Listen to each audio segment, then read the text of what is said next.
Hi everyone, welcome back to my YouTube channel. ಹೇಗಿದ್ದೀರಾ ಎಲ್ಲರೂ? ಚೆನ್ನಾಗಿದ್ದೀರಾ ಅಂದ್ಕೊಳ್ತಾ ಇವತ್ತಿನ ವೀಡಿಯೋನ ಸ್ಟಾರ್ಟ್ ಮಾಡ್ತಾ ಇದ್ದೀನಿ. ಇವತ್ತು ನಾವು ಯಾಣಕ್ಕೆ ಬಂದಿದ್ದೀವಿ. 2 ವರ್ಷದ ಹಿಂದೆ ಬಂದಿದ್ದಾಗಿತ್ತು. ಕಾಶ್ಮೀನ ಕರ್ಕೊಂಡು ಫಸ್ಟ್ ಟೈಮ್ ನಾವು ಇಲ್ಲಿಗೆ ಬರ್ತಾ ಇರೋದು. ಹಾಗೆಯೇ ಇದು ಸಿರ್ಸಿ ಕಡೆಯಿಂದ ಹೋದರೆ ಈ ಗೇಟಿಂದ ಹೋಗಬೇಕು, ಕುಮಟಾ ಕಡೆಯಿಂದ ಬಂದರೆ ಆ ಕಡೆ ಗೇಟ್ ಇದೆ, ಸೊ ಅಲ್ಲಿಂದ ಬರಬೇಕು.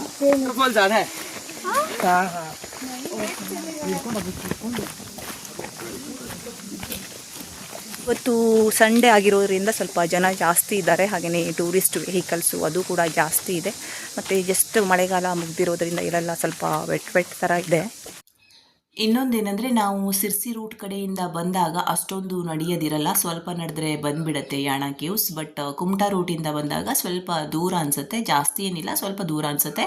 ನೋಡಿ, ಇವಾಗ ನಾವು ಫೈನಲ್ ಆಗಿ ಹತ್ತಿರ ಬಂದ್ವಿ, ಯಾಣದ ಹತ್ರ. ಎಷ್ಟು ಚೆನ್ನಾಗಿ ಕಾಣಿಸ್ತಾ ಇದೆ. ನಾವು ಮನುಷ್ಯರು ಕೆತ್ತನೆ ಮಾಡಿದರೂ ಕೂಡ ಇಷ್ಟು ಚೆನ್ನಾಗಿ ಕೆತ್ತನೆ ಮಾಡೋಕ್ಕಾಗ್ತಿದ್ವೋ ಇಲ್ಲ ಗೊತ್ತಿಲ್ಲ. ಬಟ್ ಇದು ನೋಡಿ, ಪ್ರಕೃತಿ ದತ್ತವಾಗಿ ಈ ರೀತಿಯಾಗಿ ಸೇಮ್ ಕೆತ್ತನೆ ಮಾಡಿ ಇಟ್ಟಂಗಾಗಿದೆ. ಇಲ್ಲಿ ಶ್ರೀಗಂಗಾ ಚಂಡಿಕಾ ಭೈರವೇಶ್ವರ ದೇವಸ್ಥಾನ ಇದೆ. ಫಸ್ಟು ದೇವಸ್ಥಾನದ ಒಳಗೆ ಹೋಗಿ ಆನಂತರ ಎಲ್ಲವನ್ನ ತೋರಿಸ್ತೀನಿ ನಾನು. ಇಲ್ಲಿ ಯಾಣದ ಬಗ್ಗೆ ನೀಟಾಗಿ ಎಕ್ಸ್ಪ್ಲೇನ್ ಮಾಡಿದ್ದಾರೆ. ನಾವು ಇಲ್ಲಿ ಓದ್ಕೊಂಡು ತಿಳ್ಕೊಬೋದು. ಹಾಗೆಯೇ ಆಧ್ಯಾತ್ಮಿಕವಾಗಿ ಯಾವ ರೀತಿಯಾಗಿ ರೂಪುಗೊಳ್ತು ಮತ್ತು ವೈಜ್ಞಾನಿಕವಾಗಿ ಯಾವ ರೀತಿಯಾಗಿ ರೂಪುಗೊಳ್ತು ಅಂತ ಮೆನ್ಷನ್ ಮಾಡಿದ್ದಾರೆ ಡೀಟೇಲ್ಡಾಗಿ. ಸೊ ನಮಗೆಲ್ಲರಿಗೂ ತಿಳಿದಿರೋ ಹಾಗೆ ಎಷ್ಟೋ ವರ್ಷಗಳ ಹಿಂದೆ ಜ್ವಾಲಾಮುಖಿ ಸ್ಫೋಟಗೊಂಡು ಈ ಗುಹೆ ಆಯಿತು ಅಂತ ಹೇಳ್ತಾರೆ. ಹಾಗೆಯೇ ಆಧ್ಯಾತ್ಮಿಕವಾಗಿ ನೋಡೋದಾದರೆ ಭಸ್ಮಾಸುರ ಎಂಬ ರಾಕ್ಷಸ ಘೋರ ತಪಸ್ಸನ್ನು ಮಾಡಿ ಶಿವನಿಂದ ವರವನ್ನು ಪಡೆದಿರ್ತಾನೆ. ನಾನು ಯಾರ ತಲೆ ಮೇಲೆ ಕೈ ಇಟ್ಟರೂ ಕೂಡ ಅವರು ಭಸ್ಮವಾಗಬೇಕು ಅಂತ. ಫಸ್ಟ್ ಶಿವನ ಮೇಲೆ ಪ್ರಯೋಗ ಮಾಡಿದಾಗ ಶಿವ ಓಡೋಡಿ ಹೋಗಿ ವಿಷ್ಣುವಿನ ಹತ್ರ ಹೇಳ್ತಾನೆ. ವಿಷ್ಣು ಮೋಹಿನಿ ರೂಪವನ್ನು ತಾಳಿ ಡ್ಯಾನ್ಸ್ ಮಾಡೋಕ್ಕೆ ಹೇಳ್ತಾನೆ ಭಸ್ಮಾಸುರನಿಗೆ. ಭಸ್ಮಾಸುರ ಡ್ಯಾನ್ಸ್ ಮಾಡ್ತಾ ಮಾಡ್ತಾ ಅವನ ತಲೆ ಮೇಲೆ ಅವನೇ ಕೈ ಇಟ್ಕೊಳ್ಳೋ ಥರ ಮಾಡ್ತಾನೆ ವಿಷ್ಣು. ಆವಾಗ ಭಸ್ಮಾಸುರ ಭಸ್ಮವಾಗಿ ಬಿಡ್ತಾನೆ. ಸೊ ಈ ಜಾಗಕ್ಕೆ ಆವಾಗ ಯಾಣ ಅಂತ ಹೆಸರು ಬರುತ್ತೆ. ದೇವಸ್ಥಾನದ ಒಳಗೆ ಹೋಗ್ಬೇಕಲ್ವಾ, ಸೊ ಹೇರ್ಸ್ನ ಟೈ ಮಾಡ್ಕೊಂಡು ಹೋಗ್ಬೇಕು. ಭಸ್ಮಾಸುರ ಭಸ್ಮವಾದ ಈ ಜಾಗವನ್ನು ಭೈರವೇಶ್ವರ ಶಿಖರ ಅಂತ ಕರೀತಾರೆ. ಈ ಶಿಖರವನ್ನು ನೆಕ್ಸ್ಟ್ ಇರೋದು ಮೋಹಿನಿ ಶಿಖರ. ಹಾಗಾಗಿ ಇಲ್ಲಿಯ ಶಿಖರಗಳಿಗೆ ಮೋಹಿನಿ ಶಿಖರ ಮತ್ತು ಭೈರವೇಶ್ವರ ಶಿಖರ ಅಂತ ಹೆಸರು ಇದೆ. ಇಲ್ಲಿ ನೋಡಿ, ಇದೆಲ್ಲ ಕಲ್ಲು ದೇವಸ್ಥಾನದ ಒಳಗೆ, ಇದ್ರ ಮೇಲೇ ದೇವಸ್ಥಾನ ಮಾಡಿದ್ದಾರೆ ಅಟ್ಯಾಚ್ ಮಾಡಿ. ಯಾಣ ಅಂದರೆ ಯಾಣ. ಯಾವ ಶಾಲೆ? ಬನ್ನಿ. ಎಲ್ಲಿ? ಹಾವೇರಿಯಿಂದನಾ? ನಮ್ದಿಲ್ಲ. ನಾವು ಕಿಚ್ಚಿಡಬೇಕಾ ಈಗ ಇಲ್ಲ ಮತ್ತೆ ಒಬ್ಬಳೇ ಹತ್ತು ಮಗ. ಈಗ ಹತ್ತು ಕಾಶು ಸ್ಟೆಪ್ಸ್ ಹತ್ತು. ಹಾಂ ಹಾಂ ಹಾಂ ಹಾಂ ಹತ್ತು ಮಗ.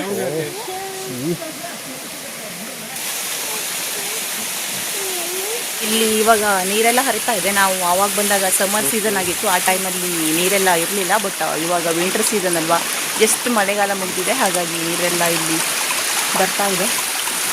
ನೋಡಿ, ಇದು ಭೈರವೇಶ್ವರ ಶಿಖರ. ಇದ್ರ ಒಳಗೆ ಬಂದಿದ್ದೀವಿ ಇವಾಗ.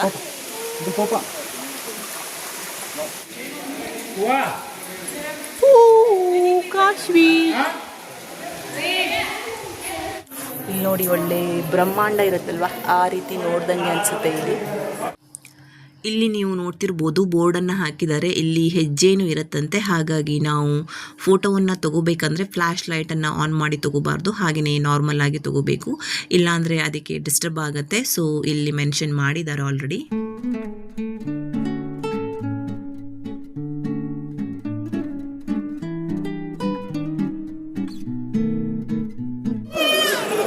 ಇತ್ತು ಆ ಬಂಡೆ ನೋಡಿ, ಹೆಂಗಿರಲಿ ಬೀಳಕಾಯಿದೆ ಮಧ್ಯದಲ್ಲಿ ಮಿಡ್ಲಿ ಮಾಡಬೇಕು.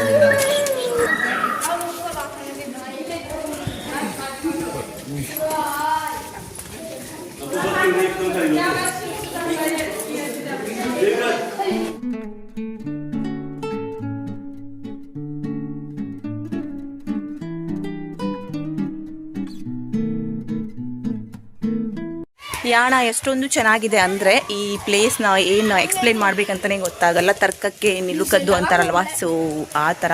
ಇವಾಗ ಸುಮಾರೆಲ್ಲ ಚೇಂಜಸ್ ಆಗಿದೆ. ಇದು ಇರಲಿಲ್ಲ 2 ವರ್ಷದ ಹಿಂದೆ ಬಂದಾಗ, ಬಟ್ ಇದೆಲ್ಲ ಹೊಸದಾಗಿ ಆಗಿರೋದು ಇವಾಗ.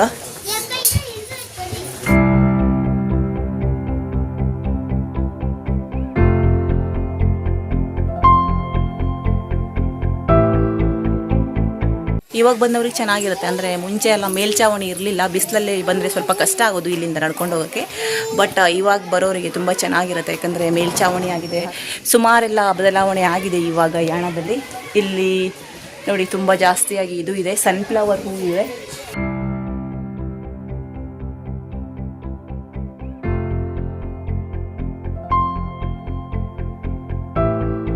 ನೋಡಿ ಒಂದೊಂದು ಆ್ಯಂಗಲ್ನಿಂದನೂ ಒಂದೊಂಥರ ಚೆನ್ನಾಗಿ ಕಾಣಿಸ್ತಾ ಇದೆ.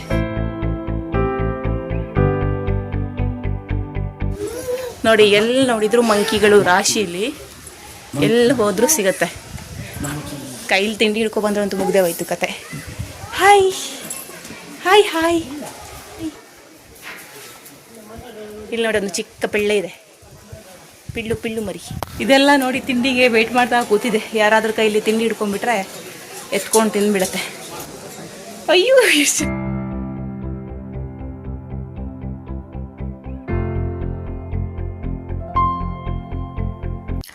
ಇಲ್ಲಿ ನೋಡ್ತಿರ್ಬೋದು ಮಣ್ಣು ತುಂಬ ಕಪ್ಪಗಾಗಿ ಇರುತ್ತೆ, ಯಾಕಂದರೆ ಈ ಮಣ್ಣಲ್ಲಿ 16% ಮ್ಯಾಗ್ನೀಷಿಯಮ್ ಇದೆ ಅಂತೆ. ಹಾಗೆಯೇ ಆಧ್ಯಾತ್ಮದ ಪ್ರಕಾರ ಭಸ್ಮಾಸುರ ಇಲ್ಲಿ ಭಸ್ಮವಾಗಿರೋದ್ರಿಂದ ಈ ಮಣ್ಣು ಮತ್ತು ಗುಹೆ ಎಲ್ಲ ಯಾವಾಗಲೂ ಕಪ್ಪಾಗಿ ಇರುತ್ತೆ. ಇದು ಮೋಹಿನಿ ಶಿಖರ.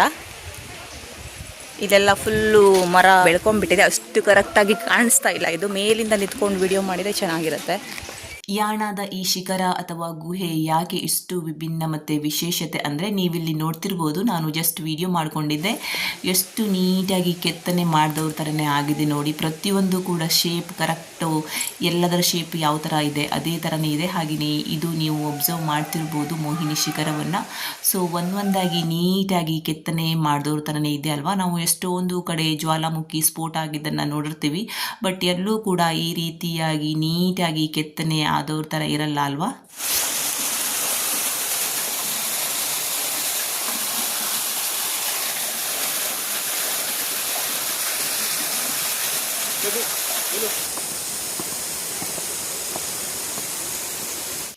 ಯಾಣಕ್ಕೆ ಹೋದರೆ ಯಾಣ ಗುಹೆ ನೋಡುವುದರ ಜೊತೆಗೆ ಈ ರೀತಿಯಾದ ಚಿಕ್ಕದಾದ ವಾಟರ್ ಫಾಲ್ಸ್ಗಳನ್ನೆಲ್ಲ ನೋಡ್ಬೋದು.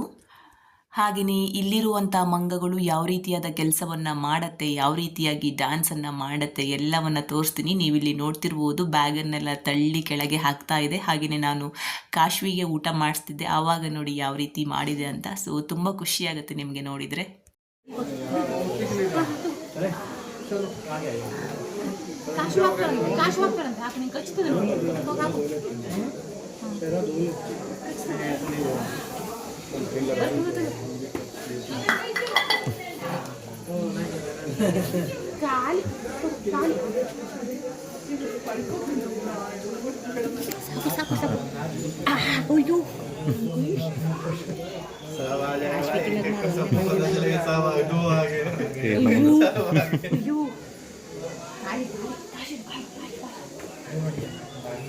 ಯಾಣ ನಮಗೆ ಪ್ರಕೃತಿ ಕೊಟ್ಟಂತಹ ಅದ್ಭುತವಾದ ಜಾಗ. ಯಾರೂ ಕೂಡ ಈ ಪ್ಲೇಸನ್ನು ನೋಡೋಕ್ಕೆ ಮರಿಬೇಡಿ ಅಂತ ಹೇಳ್ತಾ ಇವತ್ತಿನ ವಿಡಿಯೋನ ಇಲ್ಲಿಗೆ ಎಂಡ್ ಮಾಡ್ತಾ ಇದ್ದೀನಿ.